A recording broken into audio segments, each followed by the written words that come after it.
Hello students, मैं Himanshu Gupta class 9th के लिए अब हम अपनी पहली वीडियो डालने जा रहे हैं। ठीक। मैट और ये साइंस का चैप्टर है, matter in our surroundings. So what is matter. हमारा पहला टॉपिक रहेगा कि मैटर क्या होता है। ये पहले आप थोड़ा कहानी की तरह समझें, बाद में इसके नोट्स डाल दूंगा मैं। मैटर मैटर एक कोई भी ऐसी चीज़, matter is a substance which occupy space and having a mass। कोई भी ऐसी चीज़ जिसमें वो जगह घेरे और उसमें कुछ मास हो।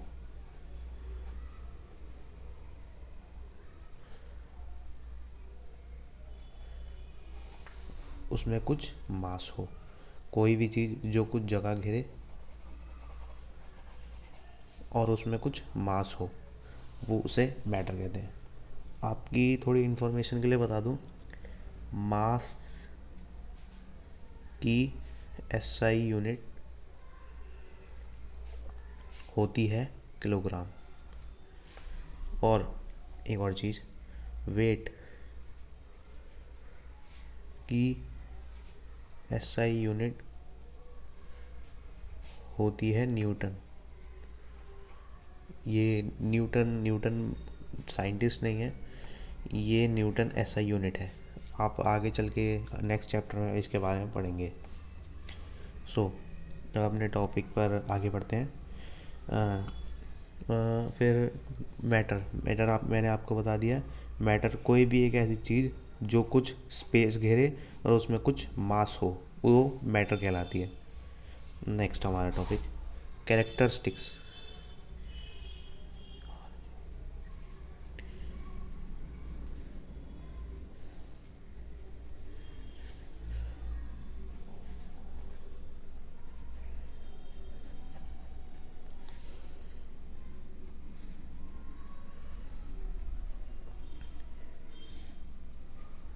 मैटर के पार्टिकल्स होते हैं।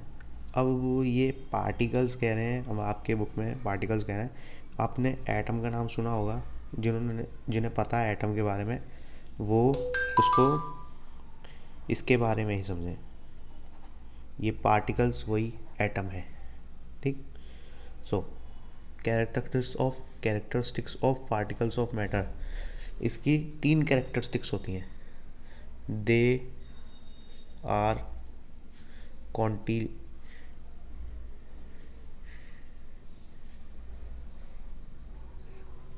continuously moving। Second, they having space between them। Third, they attract each other।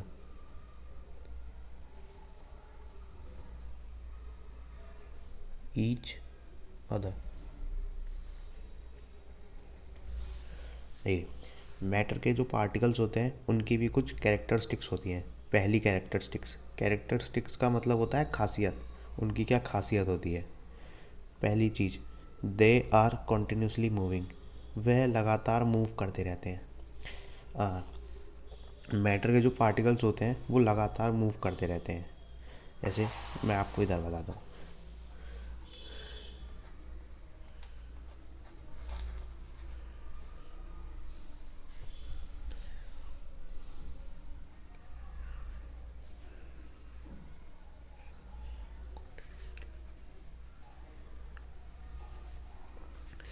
वह कॉन्टिन्यूसली मूविंग करते रहते हैं। इसका एक एग्जांपल देता हूँ, आपकी बुक से उठा दें। आपकी बुक में दे रखा है एक ग्लास लेना है विथ फुल ऑफ वाटर। ठीक। इसमें हमें कुछ पोटेशियम पर मैग्नेट डालनी है। पोटेशियम पर मैग्नेट मैं आपको बता दूं, पोटेशियम परमैंगनेट का फॉर्मूला होता है KMnO4। ये उसका फॉर्मूला होता है, लेकिन आपको ये मैम याद करने की ज़रूरत नहीं है, क्योंकि ये जो है ये आपके लिए अभी इतना काम के लिए नहीं है, ये बड़ी क्लासों के लिए है। ठीक। तो ये एक बहुत स्ट्रांगली ऑक्सीडाइजिंग एजेंट होता है, ये आपको मैं नॉलेज के लिए बता रहा हूँ। वैसे इसका रंग जो होता है वो होता है पर्पल, पर्पल रंग का होता है। जैसे हमने इसे आपकी उसमें इसे उसमें डाला, बुक में ये दे रखा है कि आपने कुछ पोटेशियम परमैंगनेट की ड्रॉप्स इसमें डाली वाटर में। तो आप क्या देखते हैं, ये जो आपने ड्रॉप्स डाली ये क्लियर वाटर को एकदम पर्पल बना देगी। बाद में ये जो वाटर है ये खुद पर्पल रंग का हो जाएगा, जो पहले क्लियर था। जो पहले क्लियर वाटर था ये इसमें कुछ ड्रॉप्स डालने पर पर्पल रंग का हो जाएगा। तो इससे हमें क्या पता चलता है कि ये लगातार मूव करते रहते हैं। ठीक। उसके बाद आपको एक एग्जांपल और देता हूँ।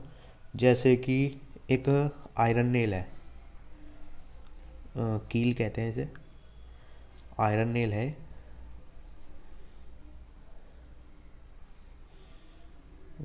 थोड़ा अजीब सा है, एक आयरन नेल है। इसको मैं यहाँ से हीट, आपने कभी नोटिस किया होगा, आप कभी किसी लोहे की चीज़ को ऐसे हीट करते हो, ये हमारी कैंडल होगी, आपने इसे हीट किया तो आप क्या देखते हो, ये हीट तो हम इसे यहाँ पे कर रहे हैं, लेकिन इसकी हीट जो है यहाँ तक आती है, तो कुछ समय बाद यहाँ तक आ जाती है। ऐसा क्यों होता है? क्योंकि जो यहाँ के पार्टिकल्स होते हैं वो हीट को इधर की तरफ पास ऑन करते रहते हैं, ऐसे ऐसे ऐसे ऐसे। ठीक। Next example, they having space between them, they having space between them।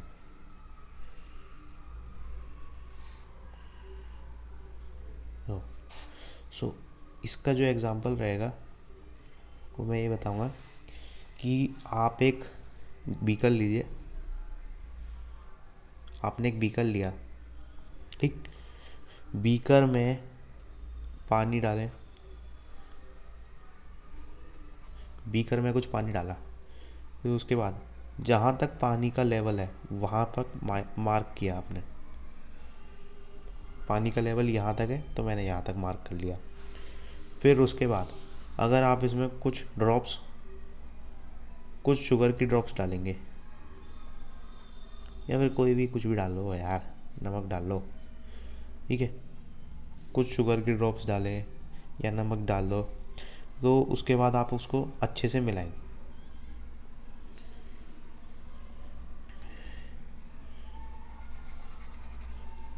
अच्छे से मिलाने के बाद उसके बाद भी जब आप देखेंगे ना, तो आपको ये मिलेगा कि जो वाटर लेवल है वो उतना का उतना ही रहा।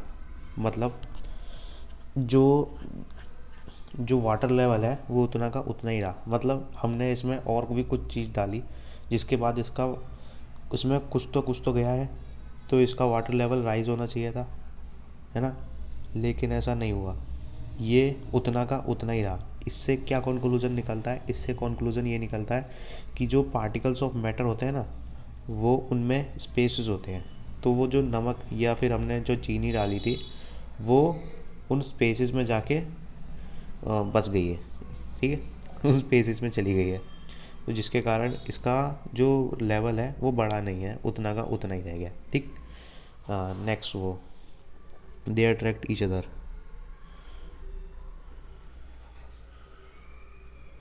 They attract each other. जो पार्टिकल्स होते हैं वो एक दूसरे को अट्रैक्ट करते हैं। इसका मैं आपको एग्जांपल दे सकता हूँ। जैसे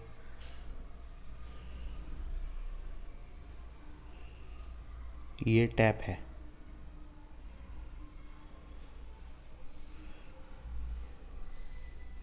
ये टैप है, इसमें से पानी निकल रहा है, ठीक। अब इसमें आप क्या करें, इसमें आप अपनी उंगली लगा दें, आप अपनी उंगली ऐसे करेंगे, ठीक। तो आप क्या देखेंगे बाद में,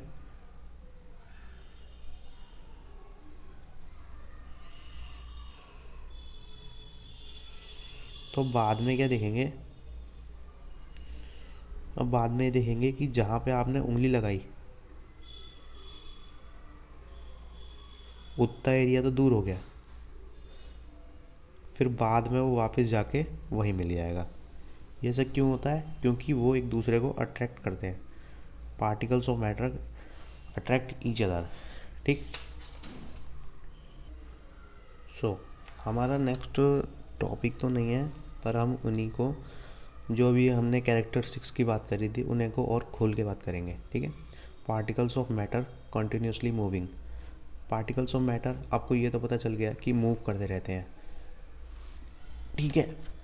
अब आपको बताता हूँ वो मूव कैसे करते हैं। जो पार्टिकल्स ऑफ मैटर होते हैं ना, वो अपने अंदर पोसेस काइनेटिक एनर्जी होती है उनके अंदर, मतलब उनके अंदर काइनेटिक एनर्जी होती है। और वो काइनेटिक एनर्जी के बारे में भी आपको वर्क एनर्जी में पढ़ना है शायद। फिर उसके बाद जो पार्टिकल्स ऑफ मैटर होते हैं वो अपने अंदर काइनेटिक एनर्जी प्रोसेस करते हैं, जिससे वो मूव करते रहते हैं, ठीक। As the temperature rise particles moves faster. जैसे जैसे टेम्परेचर बढ़ेगा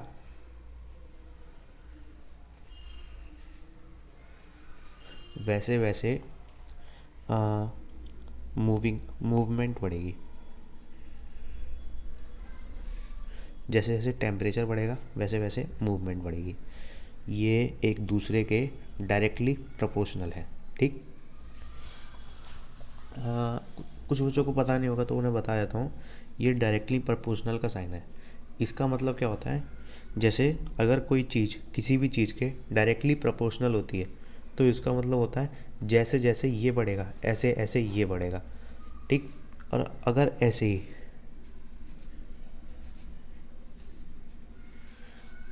अगर ऐसी कोई चीज़ किसी भी चीज़ के इन्वर्सली प्रोपोर्शनल होती है तो अगर ये बढ़ता है, जितना ये बढ़ेगा उतना ही ये कम हो जाएगा। जैसे ये ए है, ये 2 गुना बढ़ गया,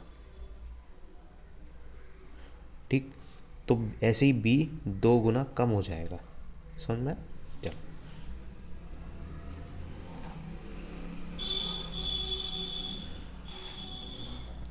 अब मूवमेंट जो होती है, मूवमेंट जो होती है पार्टिकल्स की, वो सॉलिड में सबसे कम होती है, लेस, ठीक है। और लिक्विड में मोर देन सॉलिड। लिक्विड में सॉलिड से ज़्यादा होती है।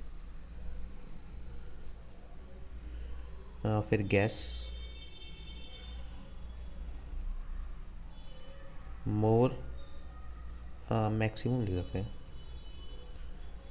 मैक्सिमम जो मूविंग होती है वो सॉलिड पार्टिकल्स में सबसे कम होती है, लिक्विड पार्टिकल्स में मोर देन सॉलिड, सॉलिड से ज़्यादा होती है, और गैसेस में मैक्सिमम होती है। मतलब आपने देखा होगा जैसे अभी हम गैसेस ही गैसेस रहती ना यार, जैसे परफ्यूम परफ्यूम छिड़कते हैं तो वो सारी में फैल जाती है, गैसेस वगैरह लेके जाती हैं। और भी बहुत चीज़ें हैं, गैस कभी भी लीक हो जाती है तो वो फैलती रहती है, ठीक। नेक्स्ट